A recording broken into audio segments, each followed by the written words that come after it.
ഇത്രമാത്രം സേവനമൊക്കെ ചെയ്യുന്ന പോലീസ് ഉദ്യോഗസ്ഥർക്ക് അവർക്ക് അർഹമായ ശമ്പളം ലഭിക്കുന്നുണ്ടോ? അതിനെക്കുറിച്ച് സാറിന് എന്താ പറയാനുള്ളത്?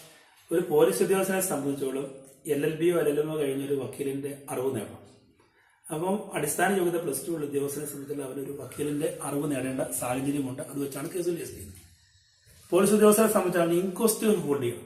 മരണപ്പെട്ട ഒരാൾ ഇൻക്വസ്റ്റുകൾ ഹോൾഡ് ചെയ്യുമ്പോൾ ഒരു ഡോക്ടർ ചെയ്യേണ്ട ജോലി യഥാർത്ഥത്തിൽ അപ്പം മനുഷ്യന്റെ ശരീരാവയവങ്ങളെക്കുറിച്ചും അവന്റെ മരണത്തിൽ പ്രത്യക്ഷം ഉണ്ടാകേണ്ട കാരണങ്ങളെക്കുറിച്ചും ഒക്കെ ഈ പോലീസിന് അവയർനെസ് ഉണ്ടാകും. ഇൻക്വസ്റ്റുകൾ വക്കീൽ ഒരു ഡോക്ടർ അറിവ് വേണം.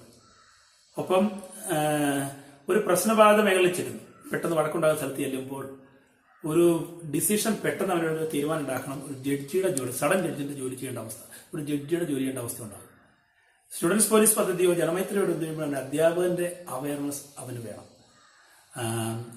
NDPS കേസുകൾ അന്വേഷിക്കുകയും കൈകാര്യം ചെയ്യപ്പെടുമ്പോൾ അവന് എക്സൈസ് ഉദ്യോഗസ്ഥന്റെ അറിവ് നേടണം. വലിയ തട്ടിപ്പുകൾ നടക്കുന്നത്, ചീറ്റിംഗ് കേസുകൾ നടക്കുന്ന കാര്യത്തിൽ അവൻ CA-കാരന്റെ അല്ലെങ്കിൽ സാമ്പത്തിക കാര്യം CA-കാരന്റെ അറിവ്, അല്ലെങ്കിൽ ഓൺലൈൻ തട്ടിപ്പ് നടക്കുമ്പോൾ ഒരു കമ്പ്യൂട്ടർ എഞ്ചിനീയർ അറിവ് നേടേണ്ട സാഹചര്യം.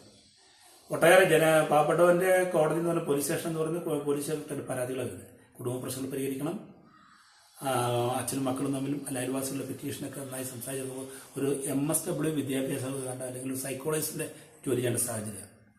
കൂടാതെ നടക്കുന്ന ഈ കേരളത്തിൽ വരുന്ന എല്ലാ വലിയ ക്ഷേത്രങ്ങളുടെയും അല്ലെങ്കിൽ ശബരിമല പോലെ, മലയാറ്റൂർ പോലെ, ആറ്റുകാല് പോലുള്ള വലിയ സ്ഥലങ്ങളുടെ എല്ലാ സ്ഥലത്തും സ്പെഷ്യൽ ഡ്യൂട്ടി അവിടെ സംരക്ഷണം കൊടുക്കേണ്ട സാഹചര്യം. എല്ലാ സ്റ്റേഷൻ ലിമിറ്റിലെയും ആരാധനാലയങ്ങൾ നടക്കുന്ന ഉത്സവങ്ങളും പെരുന്നാളും ഭംഗിയായി നടക്കുന്ന ഗവൺമെന്റ് നിർവഹിക്കുന്നത്. കേരളത്തിൽ നടക്കുന്ന എല്ലാ സമരങ്ങളും സ്റ്റേഷൻ ലിമിറ്റിലും മറ്റുള്ള സമരം മുഖത്ത് ജീവൻ ബലിയർപ്പിക്കുന്നതിന് തന്നെ അവിടെ പോയി ജോലി ചെയ്യേണ്ട സാഹചര്യം.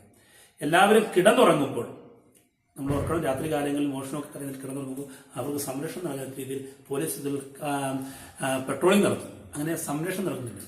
വാഹനാപകടങ്ങൾ കുറയ്ക്കുന്ന പെറ്റി കേസുകൾ പിടിക്കുകയും അതുപോലെ തന്നെ വാഹനങ്ങൾ ട്രാഫിക് ഡ്യൂട്ടികൾ നമ്മൾ മനസ്സിലാക്കേണ്ടത് ഒരു കാര്യം, പോലീസ് ഉദ്യോഗസ്ഥർ ട്രാഫിക് ഇല്ലെങ്കിൽ എത്ര വാഹനങ്ങൾ ചലിക്കുന്നുണ്ട്. അപ്പോൾ സുഖമായി സഞ്ചരിക്കുന്ന സാഹചര്യം ഉണ്ടായിരുന്നു. പെറ്റി സമൻസുകൾ നടത്തുന്നു. അപ്പം ഇത്രയും ജോലി ചെയ്യുന്ന ഒരു പോലീസ് ഉദ്യോഗസ്ഥൻ ആണെന്ന് അറിയണം. ഇവിടെ എനിക്ക് പറയാനുള്ള ഒരു പ്രസക്തമായ കാര്യം, കോരന് കഞ്ഞി കുമ്പിളിൽ തന്നെ ഒരു പഴമൊഴി കേട്ടിട്ടുണ്ട്.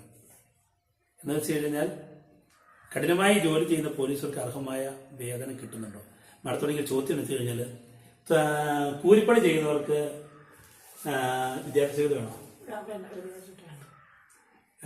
കല്യാണം നോക്കുന്നവർക്കോ? കല്യാണം വേണ്ട. തൂമ്പപ്പണി ചെയ്യുന്നവരുടെ ശമ്പളമാണോ കല്യാണം കൊടുക്കുന്നത്?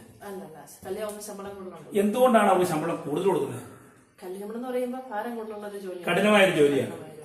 ഇവിടെയാണ് എനിക്ക് പറയാൻ കാരണം. പിന്നെ ഈ ശമ്പള സ്കെയിലൊക്കെ ഫിക്സ് ചെയ്യുമ്പോൾ വിദ്യാഭ്യാസമൊക്കെ നോക്കിയാണ് ശമ്പള സ്കെയിൽ ഫിക്സ് ചെയ്യുന്നത്. അപ്പം ഒരു പോലീസ് ഉദ്യോഗസ്ഥന് അടിസ്ഥാന വിദ്യാഭ്യാസ +2 ആയതുകൊണ്ട് ശമ്പള സ്കെയിൽ വയ്ക്കും പോലീസുകാരുടെ ശമ്പളം കുറവാണ്. പക്ഷെ അവർ ഇത്രമാത്രം കല്ല് പോകുന്നതിനെ കഠിനമായ ജോലിയാണ് ചെയ്യുന്നത്. കാരണം വക്കീലിന് ഇത്രമാത്രം നോളജും ഇത്രമാത്രം സ്ട്രെയിൻ എടുത്ത് ജോലി ചെയ്യുന്ന പോലീസ് ഉദ്യോഗസ്ഥനെ സംബന്ധിച്ചോളം അവന് അർഹമായ വേതനം കൊടുക്കണം. അവനൊരു സ്കിൽഡ് ലേബറായി പ്രഖ്യാപിച്ചുകൊണ്ട് അവനെ മറ്റുള്ളവർ സംരക്ഷണം കൊടുത്ത് ജോലി ചെയ്യുമ്പോൾ അവന് മതിയായ ശമ്പളം കൊടുക്കണം. ഈ ശമ്പളം കൊടുക്കണം എന്ന് പറയുമ്പോൾ മറ്റൊരു കാര്യം കൂടി ഞാൻ സൂചിപ്പിച്ചു പോവുകയാണ് ഈ കൂടെ തന്നെ. അതായത് റിട്ടയർ ചെയ്ത പോലീസുകാർ എനിക്ക് തോന്നുന്നു മറ്റൊരു ഡിപ്പാർട്ട്മെന്റുകളും നീണ്ട കാലം ജീവിച്ചു. പോലീസുകാർ 5-8 വർഷത്തേക്ക് മരിച്ചു. കാരണം അവന് വല്ലതും പറയാം, അവൻ ട്രാക്ക് മരിച്ചൊന്നുമല്ല, രാത്രി കാലങ്ങളിൽ ഉറക്കളച്ച് ടെൻഷൻ പിടിച്ച് മാനസിക സമ്മർദ്ദം പോലും ജോലി ചെയ്യും. പല അസുഖം കാരണം അവൻ ആ കാലത്ത് മരണം വരും. അപ്പൊ അവന് ജീവിച്ചിരിക്കുമ്പോൾ മതിയായ ശമ്പളം കൊടുത്തുകൊണ്ട് സർക്കാരിന് വേണ്ടതായാലും പെൻഷൻ കൊടുക്കണം. അവൻ ആ ജീവിച്ച സമയത്ത് കൊടുക്കും. പക്ഷെ അയാള് വരുമാനം കിട്ടും. പിന്നെ റിട്ടയർ ചെയ്ത മറ്റൊരു ഉദ്യോഗസ്ഥരെ സംബന്ധിച്ചുള്ള അവർക്ക് റിട്ടയർ ചെയ്തുള്ള ജോലിയിൽ നിന്ന് വിരമിച്ചു കഴിഞ്ഞു. ഒരു പോലീസ് ഉദ്യോഗസ്ഥനെ വിരമിച്ചു കഴിഞ്ഞാൽ അടുത്ത 10 വർഷം വീണ്ടും ജോലിയുടെ അവസ്ഥയാണ്. ഞാൻ ഉൾപ്പെടെയുള്ള പോലീസുകാർക്ക് അടുത്ത 10 വർഷമെങ്കിലും കോടതിയിൽ കയറി ഞാൻ ചെയ്ത അന്വേഷിച്ച കേസുകളെ കുറിച്ച് അതിന്റെ വിസ്താരങ്ങളിലേക്ക് ഹാജരാണ്. ഒരു 10 വർഷമെങ്കിലും വീണ്ടും ജോലിയുടെ ഭാവം പോലെ കോടതി കയറേണ്ട അവസ്ഥയുണ്ട്. അപ്പോ ശമ്പളമൊന്നുമില്ല. അപ്പൊ ഈ പോലീസ് ഉദ്യോഗസ്ഥന് അവന്റെ കഷ്ടപ്പെടുന്നതനുസരിച്ച് അവൻ സമൂഹത്തിന് സമർപ്പിക്കുമ്പോൾ അവന്റെ കഷ്ടപ്പാടിനനുസരിച്ച് ശമ്പളം, അർഹമായ വേതനം അവന് കൊടുക്കണം. ഇതാണ് ഒരു പോലീസ് ഉദ്യോഗസ്ഥന്റെ വിരമിച്ച ശേഷം എന്റെ ഒരു റിക്വസ്റ്റ്. എനിക്കിത് കിട്ടുന്നതല്ല, പക്ഷെ എന്റെ പുതിയ തലമുറ കിട്ടുന്ന ഞാൻ ആഗ്രഹിക്കാം.